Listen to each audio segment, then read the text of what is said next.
আসমানের দরজা আজকে আল্লাহ খুলে দিয়েছে। আজকে বৃহস্পতিবারে এই দোয়াটি পড়ে যা চাইবেন আল্লাহর কাছে তাই পেয়ে যাবেন। যেই দোয়া করবেন সেই দোয়া কবুল হবে, আপনার মনের আশাকে আল্লাহ পূরণ করবে। আজকে বৃহস্পতিবার, জিলহজ মাসের 3 তারিখে যখনই আপনি ভিডিওটি দেখছেন তখনই নবীজির শিখানো ছোট্ট একটি গুনাহ মাফ হওয়ার দোয়া এই মন থেকে শুধুমাত্র 17 বার যদি পাঠ করতে পারেন, নবীজি ওয়াদা করে বলেছেন আল্লাহ রাব্বুল আলামিন আপনার জীবনের যৌবনের যত বড় বড় কঠিন গোপন শক্ত গুনাহ আছে সমস্ত গুনাহগুলো আল্লাহ ক্ষমা করে আপনাকে শিশুর মতো নিষ্পাপ করে দিবে। আল্লাহু আকবার। একটি গুনাহও আপনার জীবনে আর বাকি থাকবে না। এত পাওয়ারফুল, এত শ্রেষ্ঠ, এত শক্তিশালী গুনাহ মাফের দোয়া এটি। আপনি দোয়াটি পাঠ করবেন আর অতীতের সমস্ত পাপের অধ্যায়গুলো আল্লাহ ধুয়ে মুছে ছাপ করে আপনাকে শিশুর মতো নিষ্পাপ করে দিবে। একটি গুনাহও আপনার জীবনে আর বাকি থাকবে না। আল্লাহু আকবার। এই চোখ দিয়ে জীবনে কত গুনাহের দিকে তাকিয়েছেন। বৃহস্পতিবারে নবীজির শিখানো গুনাহ মাফের দোয়াটি পাঠ করার সাথে সাথে আপনার চোখের সমস্ত গুনাহগুলো আল্লাহ ক্ষমা করে আপনার চোখগুলোকে নিষ্পাপ করে দিবে। একটি গুনাহও আপনার চোখের মধ্যে আর বাকি থাকবে না। এবং এই কান দিয়ে জীবনে যত গুনাহের কথা শুনেছেন, গান শুনেছেন, বাজনা শুনেছেন, মিথ্যা কথা, চুগলখড়ি, পরনিন্দা, গুনাহের কথা যত শুনেছেন এই কান দিয়ে, কানের সমস্ত গুনাহগুলো আল্লাহ ক্ষমা করে আপনার কানগুলোকেও নিষ্পাপ করে দিবে। একটি গুনাহ আপনার এই কানের মধ্যে আর বাকি থাকবে না।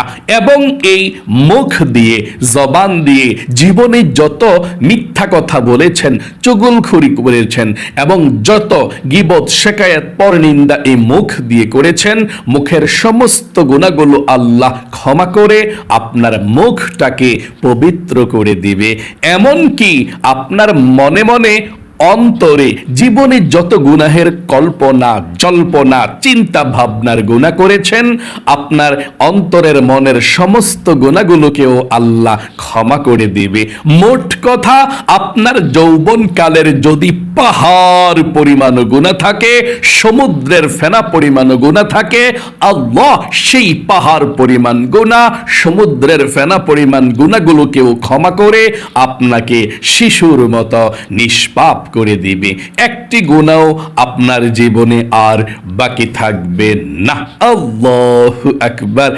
এই দোয়াটি ওযু ছাড়াও আজকে বৃহস্পতিবারে যখন মন চায় তখন পড়তে পারেন, ইনশাআল্লাহ কোনো সমস্যা নেই।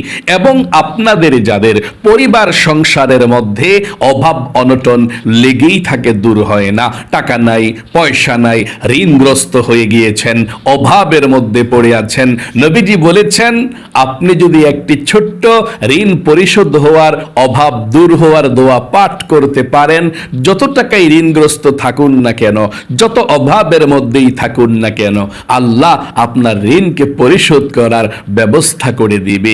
আপনার অভাব অনটন আল্লাহ দূর করে রিজিক দিবে, ধন সম্পদ দিবে। তাই দোয়াটিও পাঠ করবেন। এবং আপনাদের যাদের পরিবার সংসারে অভাব অনটন লেগেই থাকে, দোয়া কবুল হয় না, মনের আশাও পূরণ হয় না, নবীজি বলেছেন ছোট্ট একটি দোয়া আজকে পড়বেন। এই দোয়াটি পড়ে আল্লাহর কাছে আপনি যা চাইবেন তাই পেয়ে যাবেন। যেই দোয়া করবেন সেই দোয়া কবুল হবে, আপনার মনের আশাকে আল্লাহ পূরণ করবে।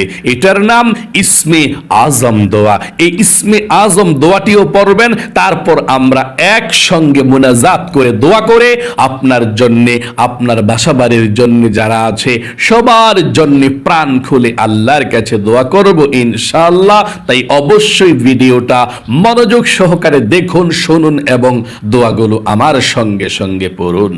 প্রিয় দিনী ভাই এবং মহিলা, মা ও বোনেরা, জীবনের সমস্ত গুনাহগুলো ক্ষমা হওয়ার জন্য আজকেই সুযোগ। আজকে জিলহজ মাসের ৩ তারিখ, প্রথম বৃহস্পতিবার। আসমানের দরজাগুলো আজকে আল্লাহ খুলে দিয়েছে। নবী করিম সাল্লাল্লাহু আলাইহি ওয়াসাল্লাম প্রতি বৃহস্পতিবারে রোজা রাখতেন। সাহাবায়ে কেরামরা বললেন, ইয়া রাসূলুল্লাহ ও ইয়া হাবিবাল্লাহ, আপনি প্রতি বৃহস্পতিবারে রোজা রাখেন কেন? আমরা জানতে চাই। নবী করিম সাল্লাল্লাহু আলাইহি ওয়াসাল্লাম বললেন, ও আমার সাহাবায়ে কেরামরা রে, শোনো শোনো, সোমবার এবং বৃহস্পতিবার সপ্তাহের মধ্যে 2টি দিন আমার আল্লাহ রাব্বুল আলামিনের সামনে দুনিয়ার যত মুমিন মুসলমান আছে সবার আমলনামাটা উপস্থাপন করা হয়। আমার আল্লাহ রাব্বুল আলামিন সবার আমলনামাটা দেখে। আল্লাহু আকবার। এবং আল্লাহ রাব্বুল আলামিনের কাছে যদি কেউ ক্ষমা চায়, আল্লাহ ক্ষমা করে দেয়। যেই কোনো দোয়া করে আল্লাহ সেই দোয়া কবুল করে।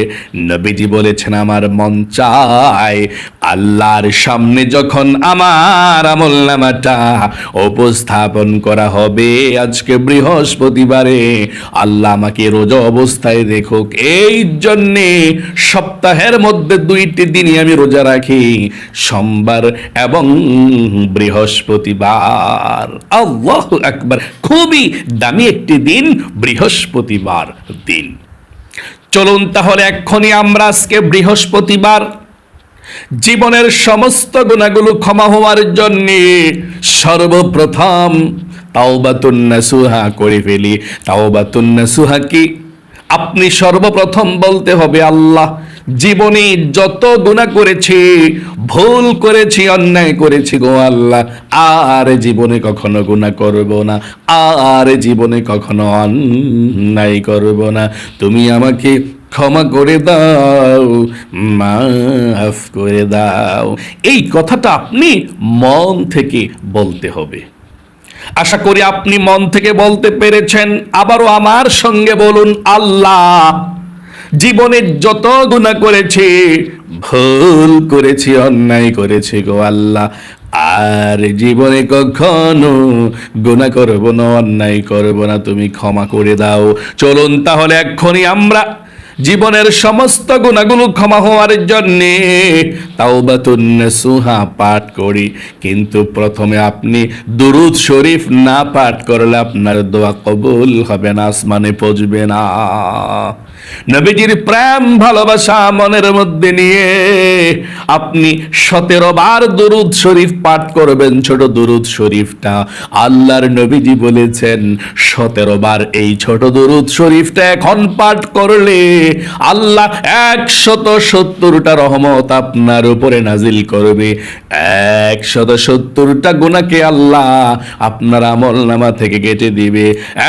170টা নেকি আল্লাহ আপনার আমলনামার মধ্যে লিখে দিবে। কমেন্ট বক্সের মধ্যে লিখবেন আমিন এবং ভিডিওতে একটি লাইক দিবেন। যারা কমেন্ট বক্সের মধ্যে আমিন লিখেছেন, ভিডিওতে একটি লাইক দিয়েছেন, ও আল্লাহ, তাদেরকে তুমি ভালো রাখো, সুস্থ রাখো, জীবনে একবার হলেও মক্কা মদিনায় গিয়ে হজ উমরা করার সুযোগ করে দিও। আমিন। আজ এ পর্যন্তই। আবারও অন্য কোনো ভিডিওতে দেখা হবে ইনশাআল্লাহ। সেই পর্যন্ত আপনাদের সকলের সুস্বাস্থ্য আল্লাহর কাছে কামনা করে আজ এখানে বিদায় নিচ্ছি। আসসালামু আলাইকুম ওয়া রাহমাতুল্লাহি ওয়া বারাকাতুহু।